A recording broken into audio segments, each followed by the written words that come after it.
আপনার পরিচয় কি? আমার তমুক নাম। আপনি আমার কাকা সম্পর্ক কেমনে? ও কাকা তুমি জানো না তোমার সে মুখ দেখ তো ভাই, আমি ভাইয়ের মাইয়া আমি। কয় ও হো, শুনছিলাম তুই ইন্ডিয়া বিয়ে হয়ে যাইছ, তুই নাকি? হ কাকা আমি সেই। এইবার কাকা ভাবছে খুব খুশি, ভাইজি পাইছি। এখন ভাইজি কাকারে বলতেছে, কাকা যেদিন না ইন্ডিয়া বিয়ে হয়ে আইছি জানো কমু কি? কি কাকা বিচার তোমার কাছে দেই। বলে কি বিচার? কয় কাকা তোমাকে আশীর্বাদে, বাবা মার আশীর্বাদে, ভগবানের কৃপাতে একটা সল আমার হয়েছে। কি হয়েছে? ছেলে। ছেলে হয়েছে, কিন্তু কাকা জানো সমস্যাটা কোথায়? বলে কি? বলে আমি চাইছি তোমার নাতিকে পৈতা দিয়ে বাউন করবো, আর তোমার জামাই কয় কি কি কয় হোস কাটতে মুসলমান করবি। কে মুখ পুরি কষ কি? হ কাকা আমি কষ্টি পৈতে দিয়ে বাউন করবো, আর উনিকে কাটতে মুসলমান করবে। আর কাকা তুমি কি করবো? তুই বিচার দাও। কাকায় কয় কি, এ বুসি তোর বিচারে বিচারে কাম নাই, তুই আমারে বিচার দে, আমি কোথায় যাবো? আগে খেলাম কুত্তার আইডা, এখন খেলাম মোল্লার ঘরে। এখন তুই গয়ে যায় পিণ্ড দেবো না মক্কায় যে নামাজ পড়বো?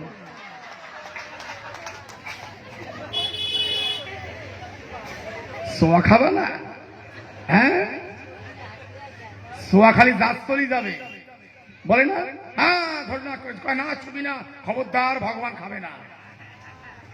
এই যত ভণ্ডামো, পরিষ্কার ভণ্ডামো কোথাও। হ্যাঁ, কোনটা দেয়া যাবে না? যেটা যদি আমি মন পবিত্র কথা বলি, এই দুর্গাপূজা যে করো, মা সেবা নেয় না?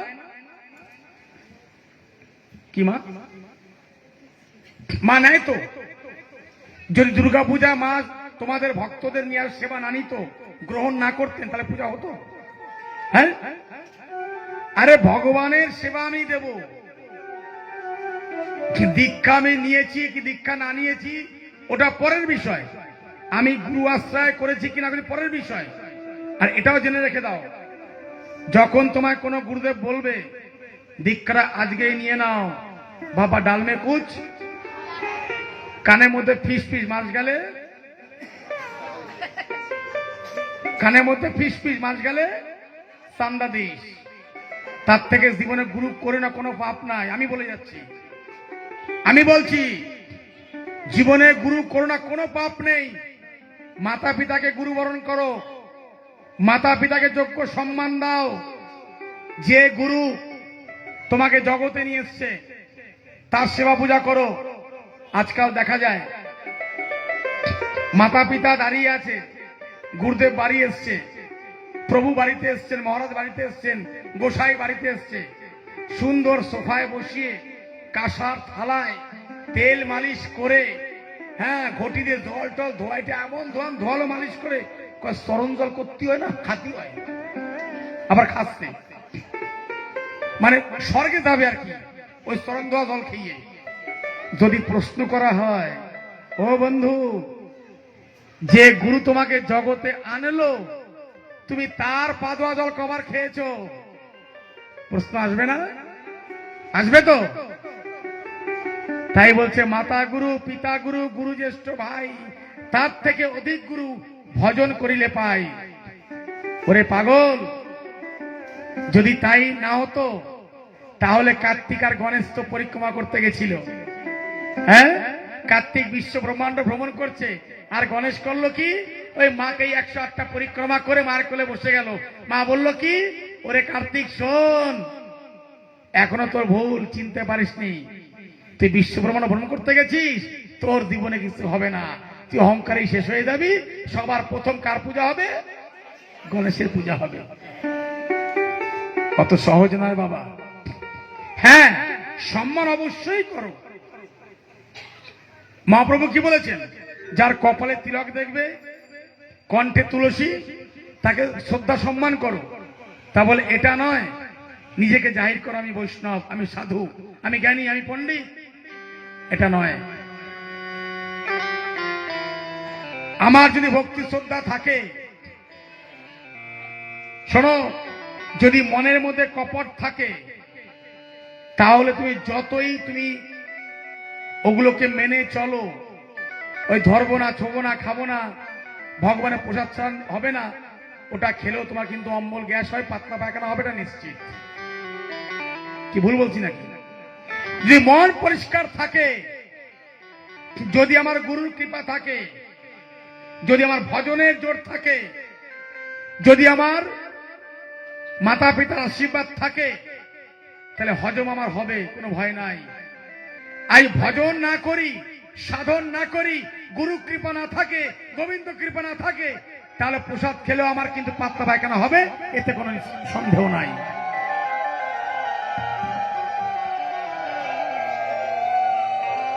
তাই ভজন করো। মহাপ্রভু কি বলেছেন? ভজন নিজে করো, ভজন অপরকে করাও। প্রেম সে বলো।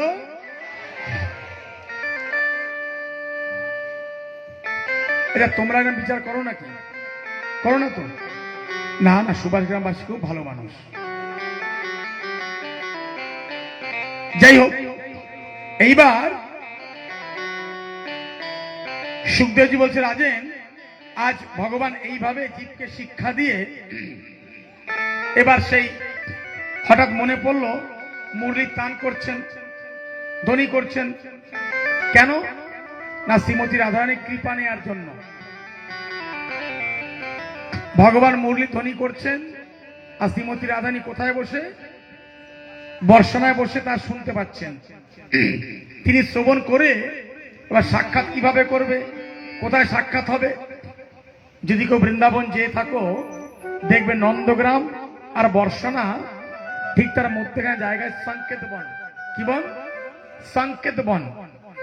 তখন তো যমুনা ছিল ওদিকে, এখন তো খরা হয়ে গেছে।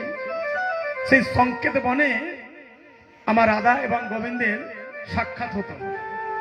তো একদিন যখন সাক্ষাৎ হয়েছে, তো একদিন শ্রীমতী রাধারানী প্রশ্ন করছেন ভগবানকে, কৃষ্ণ তুমি মুরলীর ধ্বনি করো, আমি সাক্ষাৎ করতে আসি, যমুনা জলক্রিয়া করতে আসি। তা কৃষ্ণ তোমার প্রশ্ন করি, বলে কি? আমি যেদিন আসতে পারবো না, তুমি সেদিন কাকে মুরলী শোনাবে? তুমি কাকে মুরলী শোনাবে? কে বলছেন? শ্রীমতী রাধারানী। কাকে? ভগবানকে। তুমি কাকে মুরলী শোনাবে আমি যেদিন আসতে পারবো না? ভগবান কি বলছি জানো? ও রাধে, তুমি যেদিন আসতে পারবে না, আমি সেদিনও মুরলী ধ্বনি উদ্ঘোষ করব। এই যমুনার পারে এসে, এই যমুনার পুলিনে এসে তুমি কাকে শ্রবণ করাবে? বলছে, তুমি তোমার চরণ চিহ্নটা আছে না, তুমি যে পথ দিয়ে আসবে, সেই পথ দিয়ে যাওয়ার সময় তোমার চরণের চিহ্ন থাকবে, সেই চরণের চিহ্নের পাশে দাঁড়িয়ে মুরলী গান আমি শ্রবণ করাবো, আমি তৃপ্তি পাবো। আর আমি ওখানে বসে বসে ভাববো, তুমি তো মুরলীর ধ্বনি শ্রবণ করছো, আমি তাতেই তৃপ্তি পাবো। রাধারানী প্রশ্ন করলেন, কৃষ্ণ আমার চরণে তুমি মুরলীর ধ্বনি শ্রবণ করে কি লাভ পাবে? তাতে কি পাবে তুমি? বলছে, শোনো, শাস্ত্রে বলছেন উচ্চ বিচার নিচ দৃষ্টি। উচ্চ বিচার নিচ দৃষ্টি বলছে, কখনো কোনো স্ত্রীর সাথে কথা বললে তুমি বিচারটা উঁচু রাখো, বিচার নিম্ন নয়, আর দৃষ্টি নিচে রাখো। শাস্ত্র বলছে যদি কোনো স্ত্রীর সাথে পর স্ত্রীর সাথে কথা বলার সময় তুমি কথা বলছো, আলাপ করতেই পারো, যদি বিন্দু মাত্র তোমার মধ্যে কোনো কামিনী কাঞ্চনের ভাব জাগৃত হয়েছে, তোমার সব শেষ হয়ে যাবে। তাই বলছে উচ্চ বিচার, বিচার তুমি উঁচু রাখো, দৃষ্টি নিচে রাখো, অর্থাৎ কার দিকে? চরণের দিকে। তাই তোমার চরণে সব শক্তি আছে। তাই আমি প্রার্থনা করি, রাধে राधे तेरे चरणों की पग धूल जो मिल जाए, सच कहती हूँ तकदीर बदल जाए, राधे तेरे चरणों की पग धूल जो मिल जाए। ये मन बड़ा चंचल है, कैसे तेरा भजन करूं, ए मन बड़ा चंचल है कैसे तेरा भजन करूं नेके बूंद जो मिल जाए नेके बूंद जो मिल जाए तकदीर बदल जाए राधे तेरे चरणों की राधे यदि একটু বুঁদ পাওয়া যায় সব শান্ত হয়ে যায়। এই জগৎ তো তোমার কৃপার জন্যই তো আর পাচ্ছে না। ও রাধে, তাই তোমার কাছে বিনম্র প্রার্থনা, তুমি কৃপা করো যেন এক জন্ম নয় জন্ম জন্মান্তর আমি তোমায় যেন মুরলীর ধ্বনি তোমার চরণে শ্রবণ করাতে পারি। আর সত্যি কথাই তো, আমরা কার ধ্যান করি, কিসের ধ্যান করি, কিসের জন্য করি? ওই তাকে পাওয়ার জন্য। রাধারানী কে? রাধারানী কোনো সাধারণ কিছু নয়, তিনি সর্বশক্তি। এমন কোন শক্তি নেই যে তার মধ্যে বিরাজ করে না। তুমি দেখবে লক্ষ্য করে, যখন তুমি ঘরে বসে একা একা ধ্যান করবে, শ্রী রাধে শ্রী রাধে শ্রী রাধে শ্রী রাধে শ্রী রাধে শ্রী রাধে, 2-4-10 মিনিট করার পরে তোমার একটা আলাদা ফিলিংস তৈরি হবে। কি তৈরি হবে? কিভাবে হবে? আমি আর এই জগতে নেই, আমি আছি কোথায়? সেই বৃন্দাবনে, যমুনা পুলিনে, বর্ষনাতে, আমার কিশোরীজির শ্রীচরণে। সুখদেবজি বলছে, রাজেন, এই জীবকে প্রার্থনা করা উচিত। হে রাধারানী, আমার কিছু লাগবে না, আমার জীবনে কিছু প্রয়োজন নেই, তুমি সব দিয়েছো, তুমি সকল কিছু দিয়েছো, কোনো খামতি নেই।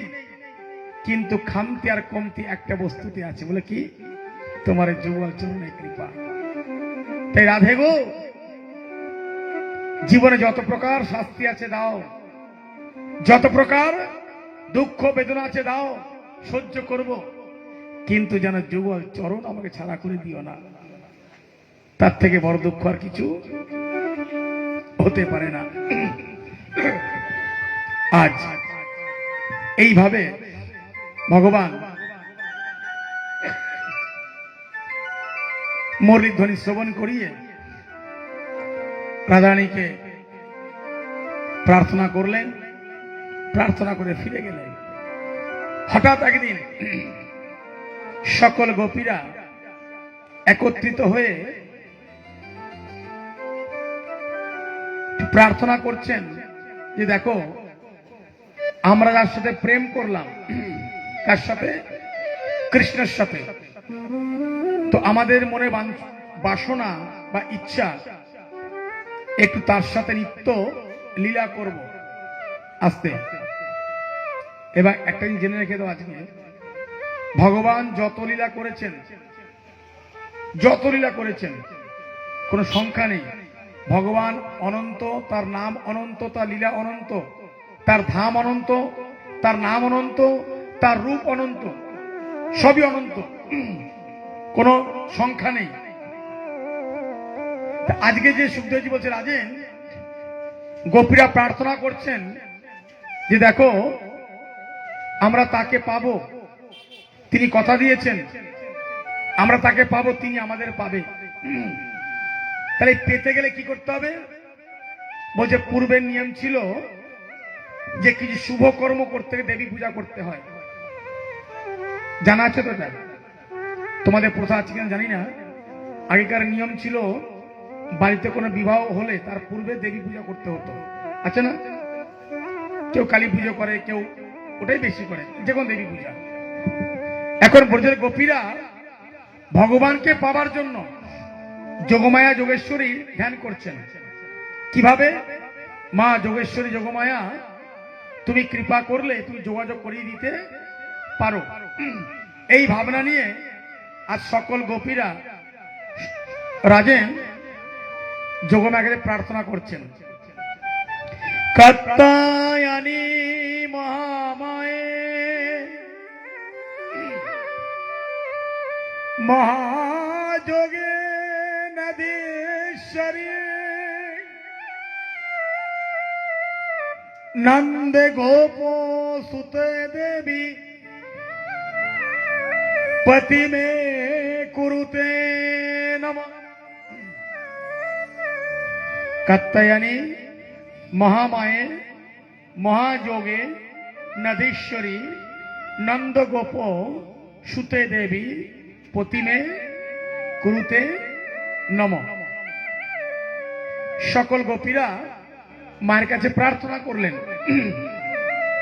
এই যে কাত্যায়নী মা, তা জেনে রাখো, মায়ের যে 51 পীঠ, যাকে আমরা চলতি ভাষায় বলি সতীপীঠ বলি, তো এই মায়ের 51 পীঠের একটি পীঠ হলো বৃন্দাবন ধামে। সেটা কি? কেশ। মায়ের কেশ পড়েছিল, তাই নাম পড়লো কি? কাত্যায়নী। যেখানে যেখানে মায়ের সর্ব অঙ্গের খণ্ড পড়েছে সেই সেই জায়গাগুলোই একটা পীঠস্থান তৈরি হয়েছে। এবং সমগ্র ভারতবর্ষের মধ্যে সব থেকে বেশি পীঠস্থান হচ্ছে তোমাদের পশ্চিমবঙ্গে বীরভূম জেলাতে। ওখানে আছে 5টা পীঠ। কটা? 5টা। ভাগ্যচক্র এবং তার পাশে আরেকটা স্থান আছে, যদিও পীঠ নয়, সাধনার জায়গা, সেটা হলো তারাপীঠ। তারাপীঠ থেকে 3 কিলোমিটার গেলেই একচক্রা গ্রাম, যেখানে শ্রীমান নিত্যানন্দ মহাপ্রভুর জন্মস্থান। ওখান থেকে আরেকটু গেলেই মা লক্ষ্মীর স্থান, যেখানে নিত্যানন্দ মহাপ্রভু মা লক্ষ্মী ভিক্ষা চেয়েছিলেন, ভিক্ষায় দাঁড়িয়েছিলেন, মহাপ্রভুকে ভিক্ষা দিয়েছিলেন। ফ্রেন্সে বলো, এই যে সতীর 51 খণ্ড, এটা কবে হয়েছিল সকলে জানো? কবে হয়েছিল জানা আছে তো? হ্যাঁ, দক্ষ যজ্ঞ। এই দক্ষ যজ্ঞ করেছিল কেন জানো? অহংকারকে চূর্ণ করার জন্য। এবার এই প্রসঙ্গে আসি। যারা পরিষ্কার বলি 4 ঠ্যাং খাও, কয় ঠ্যাং? 4 ঠ্যাং। ভগবান বলছেন, যে বস্তু ভগবানকে নিবেদন করা হয় না, যে বস্তু ভগবান আহার করেন না, তার সেবায় লাগে না, সেই বস্তু গ্রহণ করলে তাকে বলা হয়েছে নররাক্ষস বলে। বোঝা গেল? কেন? যখন দক্ষ যজ্ঞতে ভগবান শিবকে আহ্বান করেনি, আমি গতদিন বলেছিলাম, আসতে বলেছিলাম যে একটা স্ত্রী তার পতিকে অপমান করে, তার স্বামীকে না জানিয়ে, তার স্বামীকে অবজ্ঞা করে যদি কোনো কর্ম করে, তা বিফল হয়, সফল হয় না। তুমি যাই করবে না কেন। তো আজ সকলকে নিমন্ত্রণা করেছিল, কিন্তু ভগবান শিবকে নিমন্ত্রণা করেনি। কেন করেনি? উদ্দেশ্যটা কি? না, ভগবান শিবের সাথে দক্ষ রাজা বদলা নেবেন। কি বদলা? এক বিশাল সভার আয়োজন করেছিলেন। সেই সভাতে সভাপতিকে দক্ষ রাজা, সবাইকে নিমন্ত্রণ করেছেন, ভগবান শিবকে নিমন্ত্রণ করেছেন।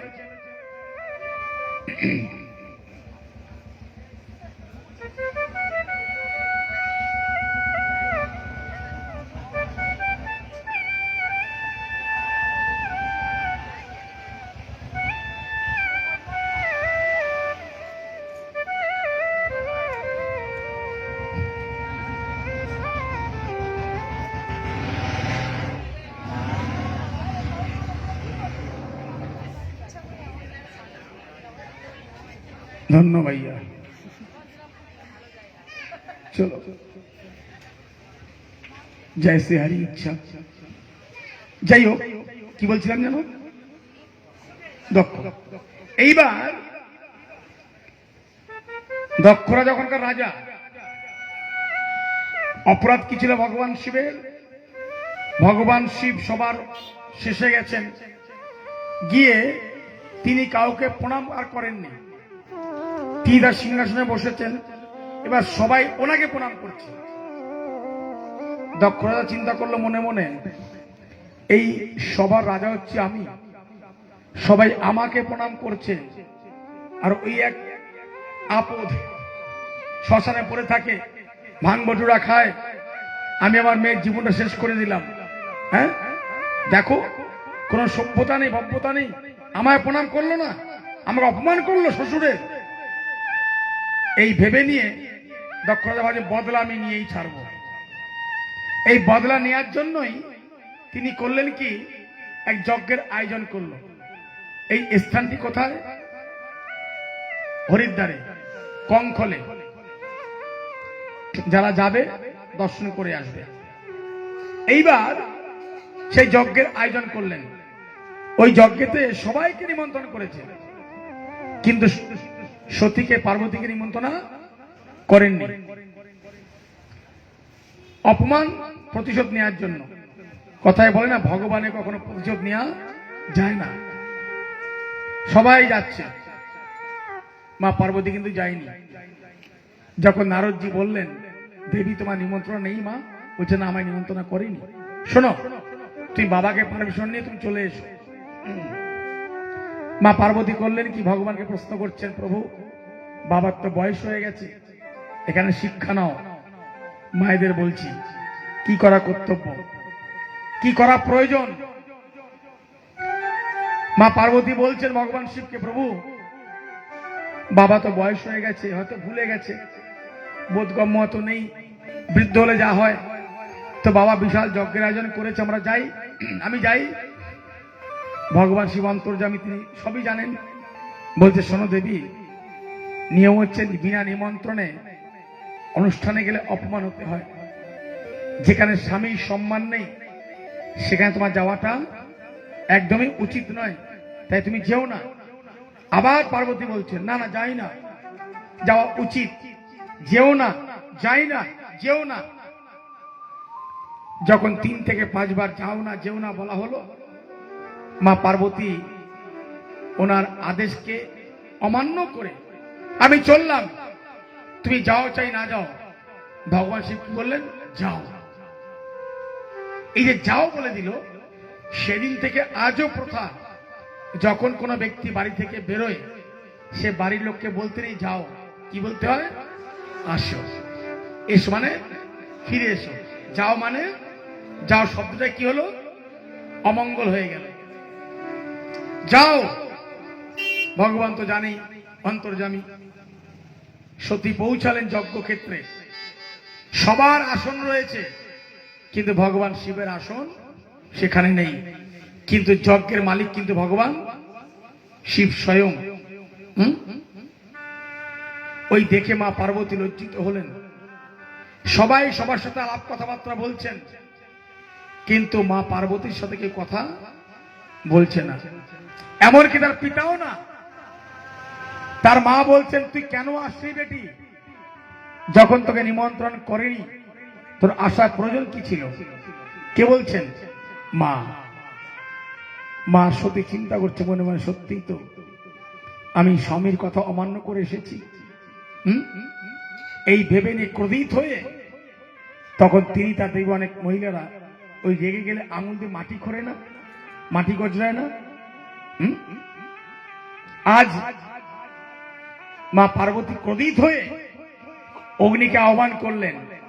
আহ্বান করে মাটি থেকে অগ্নি প্রকট হয়ে নিজের দেহ নিজে কি করলেন, অগ্নি প্রজ্বলিত করে সোহা হয়ে সমাপ্ত করে দিলেন। সরগর মেচে গেল। ভগবান শিবের কাছে খবর গেল, আরে পার্বতী তো আগুনে পুড়ে আত্মহত্যা করেছে, দেহ ত্যাগ করেছে। এই শোনা মাত্রই ভগবান শিব করলেন কি, তার জটা দিয়ে প্রকট করলেন বীরভদ্রকে। কাকে? বীরভদ্রকে, এই বীরভদ্র যাও এক্ষুনি গিয়ে যজ্ঞ তছনছ করে দিয়ে এসো। বীরভদ্র আসলেন, এসে যজ্ঞকে তছনছ করে দিয়ে গেলেন। এবার উপায় কি? যজ্ঞ খণ্ড হয়ে গেছে, যজ্ঞ খণ্ডিত হয়ে গেছে, যজ্ঞ পূর্ণ করতে হবে। পূর্ণ হবে কেমন করে? উপায় তো নেই। তখন সকল দেবতারা গিয়ে ভগবান শিবের কাছে প্রার্থনা করছে, প্রভু তুমি চলো,